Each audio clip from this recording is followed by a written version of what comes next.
Good evening, Blue Nation. How are we all? Welcome back to the Andy's Man Club Mersey Blue podcast. So we are in a much better mood tonight after that fantastic victory over the unbeaten Crystal Palace at the weekend. So with me tonight, I've got our glorious co-host, Carlos. How are you, lad?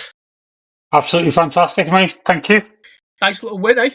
Yeah, absolutely brilliant. In fact, I was reading something earlier on saying that the last time they had a run, I think it was 18 games back in the 60s, and the team that beat them then was Everton. There's only one Everton lad, isn't there? There is. We have such a good record against Palace. It's unbelievable. It really is. We haven't got Mark with us in person tonight, but he has provided a couple of sound bites from Los Angeles, which we will play as we go through the show. So, should we go for it, Carl? Let's go for it, man. Okay, so the lineup we're all used to by now, but there's a couple of little changes in there. So 4-2-3-1, Jordan Pickford between the sticks, back four of Jake O'Brien, Tarkowski, Michael Keane and Mikalenko. In front of them, Garner, and then our front line, Tyler Diblin, Ilian Njai, and of course, Jackie G, all backing up Thierry Barry. So, let's get into it, and I'm not going to sugarcoat it. The first half was fucking horrible. I was watching it in work with a bunch of Reds, so you can imagine how much fun that was. A couple of minutes in, Palace get a header. I think it was Richards that got blocked, and they had like 3 attempts at goal in the first 5 minutes. And I'll be honest, I thought we're fucked. We really are fucked here, because only last week, like, the Palace had beat the shite. Jackie G forced a save out of Henderson on 10 minutes. And then Palace came really close to opening a scoring on the 26-minute mark. I think it was Mitchell, he hit the post. That should really have been the warning, which we all really knew. A little bit of a run against the play. Jimmy Garner played a beautiful ball into the 6-yard area. Thierry Barry, it would have been easier to score it. He's got legs about 15 foot fucking long, and he just made no contact. It was shocking. And sure enough, a couple of minutes later, the deadlock broken, and it was coming. It really was. Sarr, he picked the ball up in midfield. He just ran at the fucking Everton defence, passed off to his right. There was Munez, whatever his bloody name was, ran straight onto the ball. And I was a bit disappointed, to be fair, because even though he put a little bit of power into the shot, it beat Jordan Pickford on his near post. Never great for a goalie, but I'm certainly not going to pick Pickford out because, to be fair, without the amount of saves that he made during that first half, it could have been out of sight. It could have been 3-4-0 by half time, but it really wasn't. Jordan stood big between the posts. Luckily for Everton, and the way everything worked out, half time come, Everton 0, Palace 1.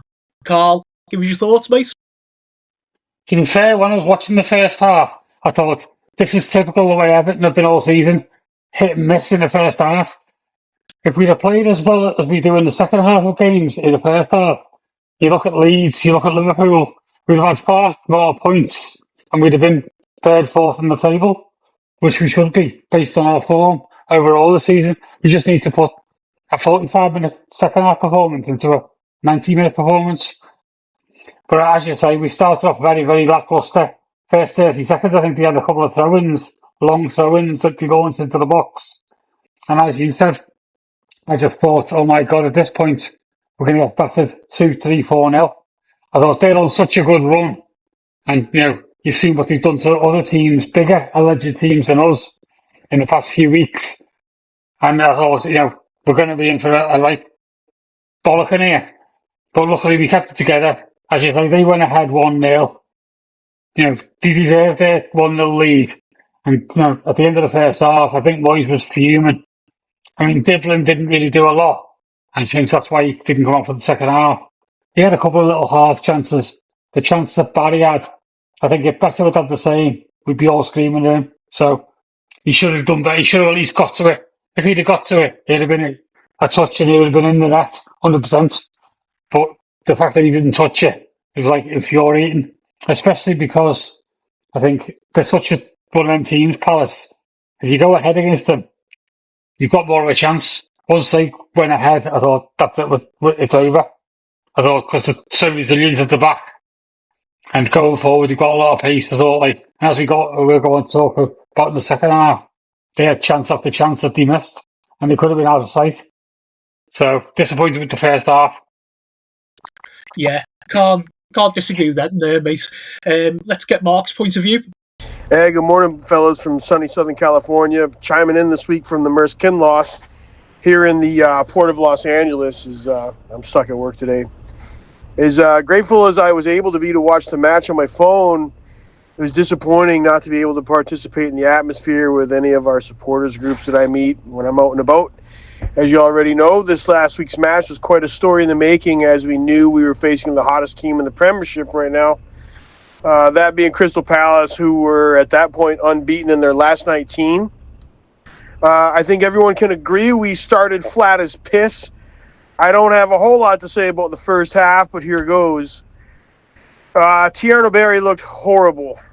He got service on his right foot on a nice whip from Garner at about 4 feet out from the goal and managed to allow himself to be taken out of the play without even getting a touch. He had difficulty even holding up the ball when he was able to be found with our few decent forward balls. He lost every aerial.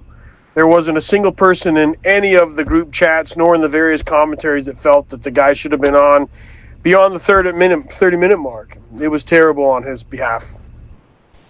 Mikolenko seemed very lost going forward, even when given time and space. I think that's maybe why he was given the time and space. You don't need to defend against something that isn't a threat. He had a couple of 60-yard long balls to absolutely nobody remotely close, despite there being players upfield well open. Collectively, most of what we accomplished in the first half was the usual non-penetrating bullshit, moving the ball around the perimeter and making countless back passes to Jordan, who would then launch them long, and we either regain and do the same thing or lost possession altogether.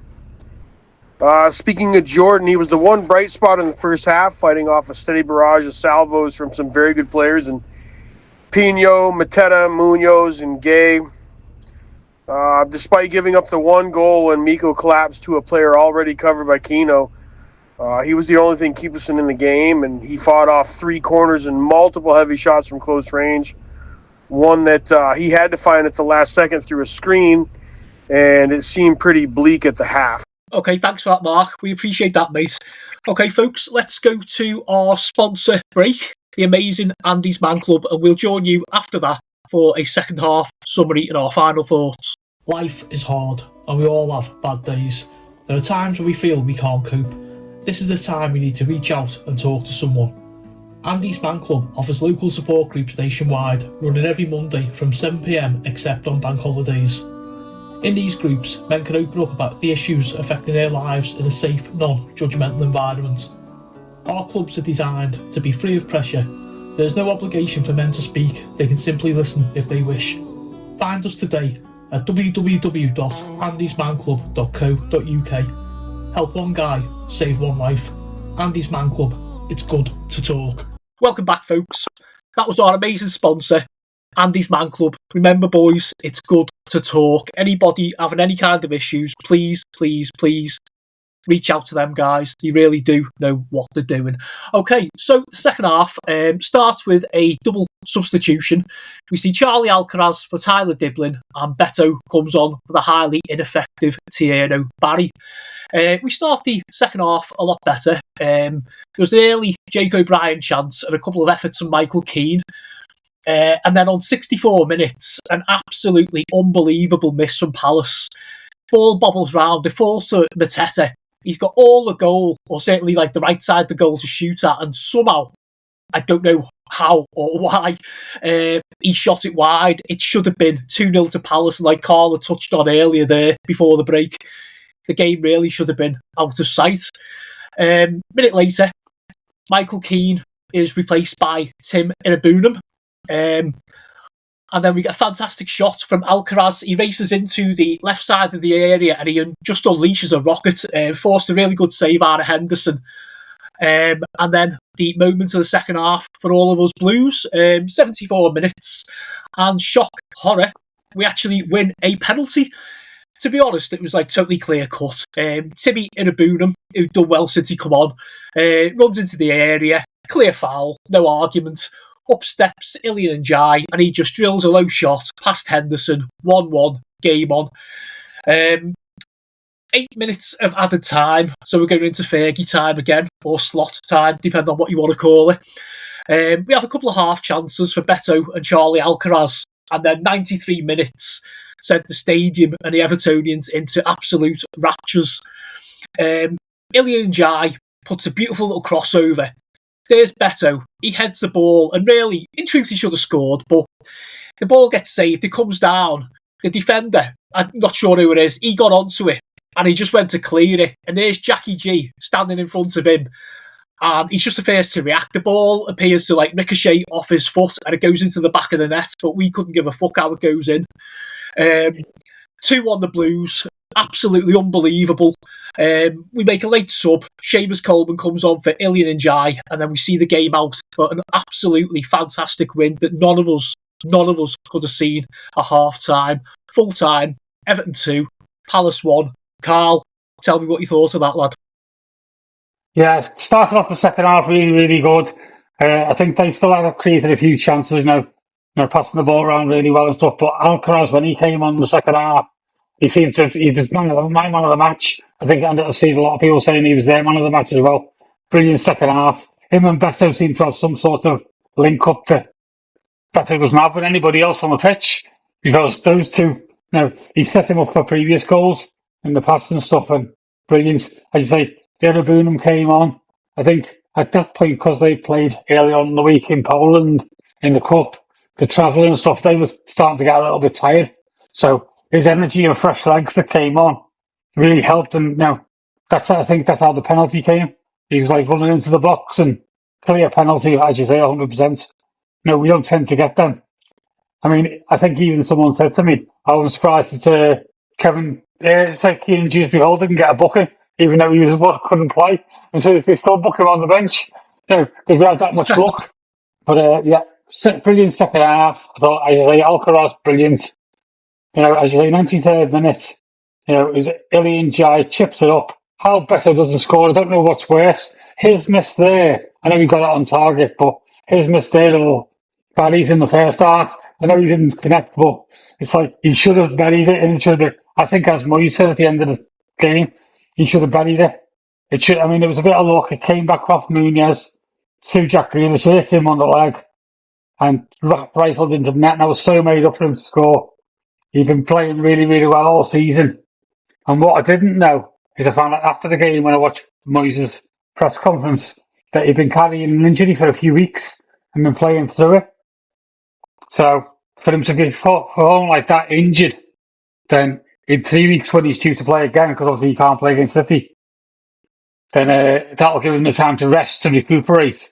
Thank God he's not playing for England, that I know he should. And then come back against Spurs, fired. But brilliant second half, unbelievable. I think I read somewhere or heard somewhere that it was the loudest noise ever in the ground at that point. So many decibels, it was unbelievable. Limbs everywhere, arms everywhere, as you can probably see on the pictures. And I couldn't believe it. To turn it round from 1-0 down, could have been 2 or 3-0 down, to get a 2-1 win. Brilliant. That, strengthens our position in the table. I think we're 8th as we sit now. I know we've got a tough next couple of games against City away and Spurs at home, but if someone said to me, a point for the two of them, and then we've got Sunderland away in their first game in November, I think, then I'd take that all day long. It's a really decent start for the season. Yeah, it really has been, mate. It really has been. I say half time, and we were dead and buried, really. Just a quick note on Jackie G. How the fuck he isn't in that England side, I really don't know. But if he was playing for the team in Manchester or whatever, he probably would. I know he is with a team in Manchester, but he's a Blue this season, hopefully for every season after that. Okay, let's go over to Los Angeles, where Mark sent us his little soundbite and get Mark's opinions on the second half. Second half was a different story now. Moisey got the message and got Beto on in favor of Barry. He also subbed in Charlie Alcaraz for Tyler Dibbling, and I've been a Charlie fan since last year, although I didn't think Dibbling was all that bad. I felt he had some shining moments. But still, Charlie came on like he was shot out of a cannon, playing very aggressively. Love to see that. Maybe he felt he had a statement to make. Not sure, but loved what he brought to the table. Played very smartly, let loose a belter that was labeled for the top short side corner that Henderson barely got his fingertips on. And later in the 90th minute, he took a pretty good crack, although he skied it well high, but it was obvious he had the goal on his mind, and that was from about 25 yards out. That was nice to see him take those opportunities as well. Jake O'Brien, for me, played well. Fantastic, timely headers at both ends, especially that save on Mateta. I think had that ball gone in, that would have been game over in favor of Palace. He also made some great chips into the 6-yard box that were very playable. Got bounced around a little bit for some opportunity. At the 64th minute, Tim comes on, and I was quite pleasantly surprised. I'm not sure why they felt the need to take Keno off, but Tim played great. He actually converted the one good pass from Miko into an easy penalty call that, as you know, the little magician would follow up and bury with ease. At that point, I think the pitch actually tilted in favor for Everton. You felt if there was going to be a winner, it was going to be ours. And you could just feel it building in the air. 60 quid for the whole seat, but you only needed the edge. And the pace really picked up at that point. And then at the 93rd minute, Ndiaye gets the ball on the right side of the box, throws a little hip twist on the defender, and just creates enough space and time to be able to chip a ball where Beto comes in and absolutely fucking smashes it with his head. That should have been a goal, but in true Beto fashion, it was not. But Jackie G finds the rebound and slams it home for his first goal in the royal blue jersey. Great to see. Place went absolutely nuts. 159 decibels, the largest sound ever recorded in the Premiership. So that was lovely to see. Thanks for that, Mark. We appreciate that, mate. All really good points. So to finish off then, I thought it was a brilliant win. Like I said, from what seemed like a disaster after the first half. We broke that unbeaten streak of 19 games, I think it was. I think it was like their 20th game, Palace. Great to see Jackie G get man of the match, but like Carl had said there, Alcaraz had a really, really good half. But he got his first goal for the club, Jackie, and it's been well deserved. He's got like all his assists and he's played really well. And do you know what? He gets bums off seats. We love him, don't we? On to City after the international break. Going to be a tough one. But like Carl said there, the start that we've had compared to previous seasons and whatever, I'm not saying I think we're going to go there and win 2 or 3-0, but we'll go and give a fucking good performance. I'm sure of that. Carl, have you got any final thoughts? Yeah, hopefully by then we'll have Merlin, the Wizard Roll back, and Jared back, certainly in the squad, if not right now in the first team. That'll strengthen us as well. And, I take it, someone offered me a point against City away now. I'd take it, even though in the past we've had some decent results against them. Their squad is just, it's billions compared to ours in that respect. And it's unfortunate Jackie can't play, but I mean, that means, the midfield's going to be jigged around a little bit. Maybe KDH will be in the centre, Illy will be on the left, and Tyler will be on the right. I'm not sure, Alcaraz. I mean, Alcaraz has such a good second half. He should be playing. But then, who do you take out to play him? He needs to just make that impact when he comes on. After 45, 60 minutes, whenever he comes on, and just do exactly what he did the other day. And he'll end up working his way into the team because Moyes will be able to keep him out. Okay, let's wrap this episode up then with Mark's final thoughts from LA. My final thoughts on the match is that I thought we played as a team. I thought we showed a lot of resilience. It was bleak. Like I said before, we came out flat. Not a whole lot to go on going into the second half. Just felt like one of those days it wasn't going to be ours, but Moisey brought on a couple of subs, completely changed the tone of the game, and it culminated with one of our most favorite personalities on the team, not just one of the best players, but one of our leaders, one of the guys that people just absolutely love to see and talk about, and Jackie G.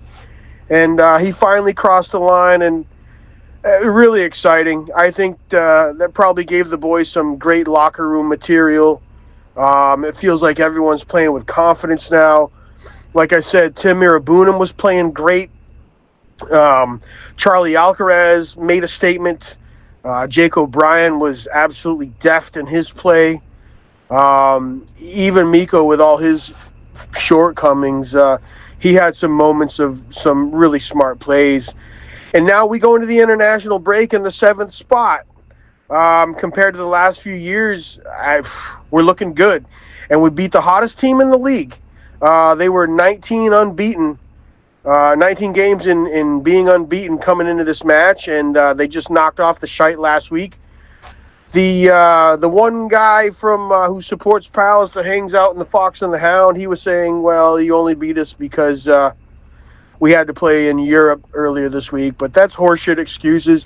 His team should have been limbered up, heated up, ready to go. They did look good, but they faced a better team than us overall. So super proud of the boys. Can't wait to get back on the pod with you guys in a couple of weeks, and looking forward to the City game. The only caveat being we're not going to have Jackie G, considering he's on loan from City, but I think we'll have Jared back. I think we'll have Merlin back, and I think we'll have some talent to fill the hole that Jackie will leave. And we've proven that we can play with some changes. So let's see what happens. Up the fucking Toffees. Let's see you, boys. Thanks for that, Mark. We really appreciate that, mate, with you doing those little recordings for us there before getting into work today. And we do look forward to catching up with you, mate, on the next one. So all that's to be said is thank you for catching up, Carl. Always a pleasure as always, mate. Yeah, pleasure. Definitely 100% a pleasure. And thanks again to Mark, as always. We're going to leave it there. We're going to have a well-earned 2 weeks for the international break. We'll be back after the Manchester City win. We'll catch you all later. Up the fucking Toffees.